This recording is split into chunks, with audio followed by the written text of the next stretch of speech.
በስመ አብ ወወልድ ወመንፈስ ቅዱስ አሐዱ አምላክ አሜን።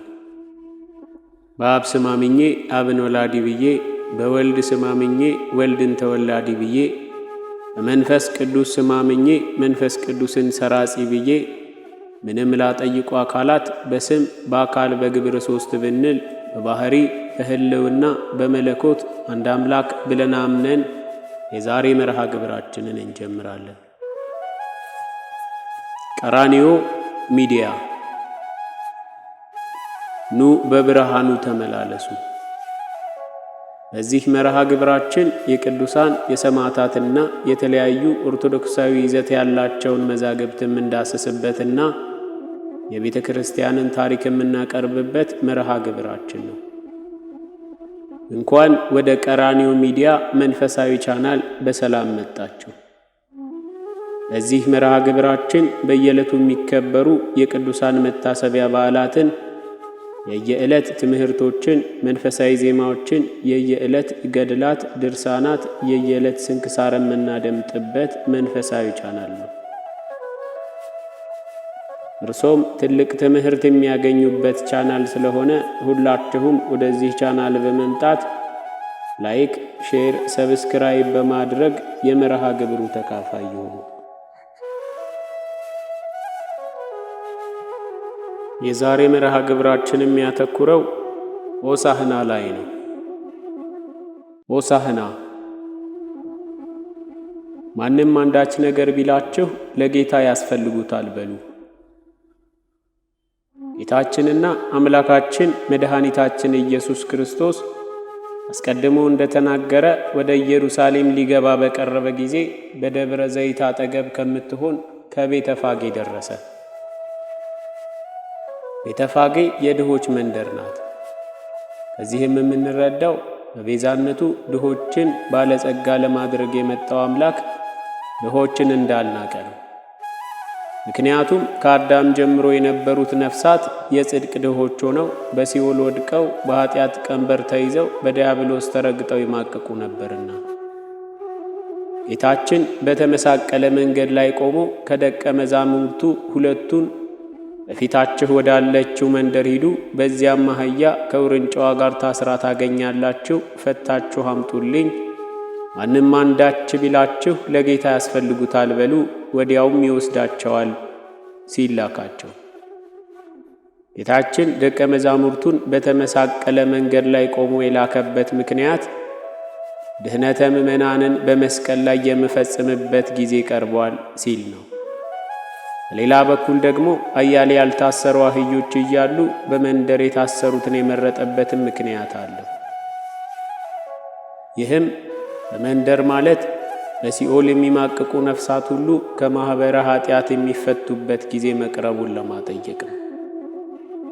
እነዚህን አህዮች ሰርቆ ከመንደር ያሰራቸው ወንበዴ ነበር። ይህንንም የምናረጋግጠው ማንም አንዳች ቢላችሁ ጌታቸው ይፈልጋቸዋል በሉ በሚለው ቃል ነው። ምክንያቱም ለጌታ ያስፈልጉታል፣ ጌታቸው ይፈልጋቸዋል ሲባል ባለቤት ያልሆነ ዝም ይላልና።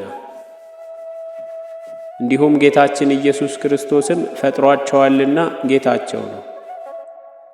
እዚህ ላይ መንደር የሲኦል፣ አህያይቱና ውርንጫዋ የአዳምና የልጆቹ፣ መታሰራቸው የማኅበረ ኃጢአት፣ ወንበዴ ደግሞ የዲያብሎስ ምሳሌዎች ናቸው። ዛሬም በማኅበረ ኃጢአት የታሰርነውን ሁሉ ይፈልገናል።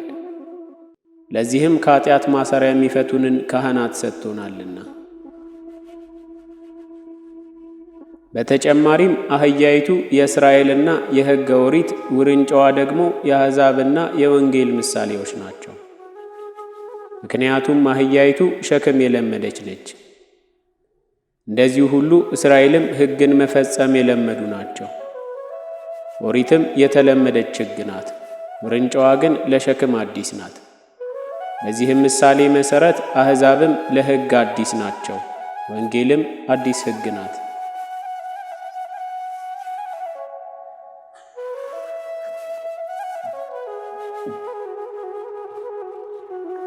ጌታችን መድኃኒታችን ኢየሱስ ክርስቶስ የላካቸው ደቀ መዛሙርት እርሱ ያዘዛቸውን ሁሉ አደረጉ። ባዘዛቸው መሠረት አህያይቱንና ውርንጫዋን ፈተው አመጡለት። ልብሳቸውንም በእነርሱ ላይ ጫኑ፣ እርሱም ተቀመጠባቸው። ደቀ መዛሙርቱ ኮርቻ ትተው ልብሳቸውን የደለደሉት ያለ ምክንያት አይደለም፣ ምክንያት አለው። ይህንንም እርሱ ባወቀ አሰርቷቸዋል።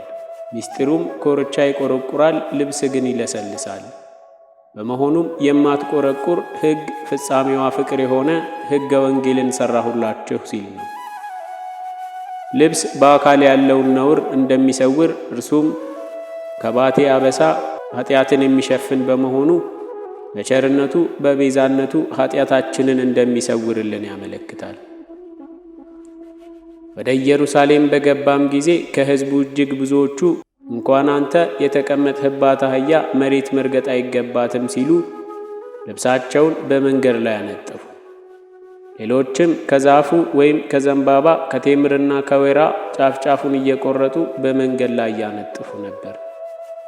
ይህንንም እርሱ ባወቀ አድርገውታል። ምስጢሩም ዘንባባ እሾሃም መሆኑ የኃያልነትና የአሸናፊነት ምልክት ነው። በመሆኑም ኃያል ነህ፣ አሸናፊ ነህ ሲሉት ነው። በሌላ ደግሞ እስራኤል ዘሥጋ ደስ ሲላቸው ዘንባባ ይዘው የመዘመር ባህል አላቸው። ለምሳሌ አብርሃም ይስሐቅን፣ ይስሐቅ ያዕቆብን በወለደ ጊዜ፣ እስራኤል ከግብፅ በወጡ ጊዜ፣ ዮዲት ደግሞ የእስራኤልን ጠላት ሆሎፎርኒስን በገደለች ጊዜ ዘንባባ ይዘው እግዚአብሔርን አመስግነዋል። እንዲሁም የቴምር ዛፍ ልዑል ከፍ ያለ ነው፣ በመሆኑም አንተም ልዑል ባሕሪ ነህ ሲሉት ነው። በተጨማሪም የቴምር ፍሬው ደንዳና በእሾክ የተከበበ ነው። ይህም አንድ አካል አንድ ባሕሪ ነህ፣ ባሕሪህም አይመረመርም የሚለውን ምስጢር የሚያመለክት ይሆናል። በመሆኑም አንተ ኃያል ነህ፣ እንዲሁም ለነፍስ ለሥጋችን መድኃኒት ብርሃንና መሥዋዕት ነህ ሲሉት ነው። በተጨማሪም ሕዝቡ ልብሳቸውን ጭምር ያነጠፉት ከጥንት ጀምሮ እንዲህ አይነት ባህል ስለነበራቸው። ለምሳሌ ነቢዩ ኤልሳዕ ከደቂቀ ነቢያት አንዱን ቀርነ ቅብኡን ወይም የቅባቱን ቀንድ ይዘህ ሂድና ኢዩን ቀብተህ ካነገሥከው በኋላ ፈጥነ ተመለስ፣ በጎዳናም ከሰው ጋር አትነጋገር ብሎ ላከው። የተላከውም ኢዩን ከባልንጀሮቹ ጋር ሲጫወት በአደባባይ ያገኘውና ወደ አንተ ተልኬ መጥቻለሁ ብሎት ወደ እልፍኝ ይዞት ገባ። በዚያም የእስራኤል አምላክ እግዚአብሔር እንዲህ ይላል፣ በእግዚአብሔር ሕዝብ በእስራኤል ላይ ቀባውህ ብሎሃል አለው። ቀብቶትም እየሮጠ ሄደ። ኢዩም ወደ ጌታው ባሪያዎች በተመለሰ ጊዜ ይህ እብድ ለምን መጣብህ አሉት። እርሱም ይህ ሰው ዋዛ ፈዛዛ እንዲናገር አታውቁምን አላቸው። እነርሱ ግን እውነቱን ንገረን ብለው አጥብቀው ያዙት። በዚህን ጊዜ ንገረንማ ካላችሁ ትነግሣለህ ብሎ ቀብቶኝ ሄደ አላቸው። እነርሱም ደስ ብሏቸው እኛስ ሌላ ምን እንሻለን ብለው እኩሌቶቹ ሲያነጥፉ እኩሌቶቹ ጋርደዋል። ሕዝቡ ጌታችን ወደ ኢየሩሳሌም በገባ ጊዜ በማንጠፍ ብቻ አላበቁም።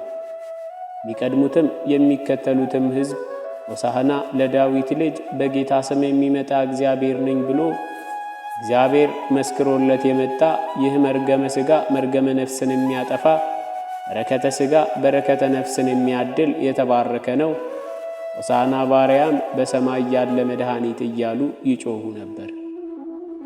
ሆሳዕና ማለት መድኃኒት አንድም አሁን አድን ማለት ነው። ይህንንም መዝሙር አስቀድሞ በትንቢት የዘመረው ነቢዩ ዳዊት ነው። በመጨረሻም መላው ከተማ ይህ ማን ነው ብሎ ተናወጠ። ሕዝቡም ይህ ከገሊላ ናዝሬት የመጣ ነቢዩ ኢየሱስ ነው አሉ። ከዚህ በፊትም ከነቢያት አንዱ ሳይሆን አይቀርም ይሉ ነበርና እነርሱ የተሰማቸውን ያህል እንዲህ ይበሉ እንጂ እርሱ በሥጋ የተገለጠ የባሕርይ አምላክ ነው።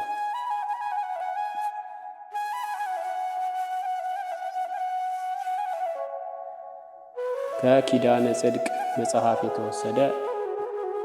ስብሐት ለእግዚአብሔር ወለወላዲቱ ድንግል ወለመስቀሉ ክቡር አሜን። ይቆየን።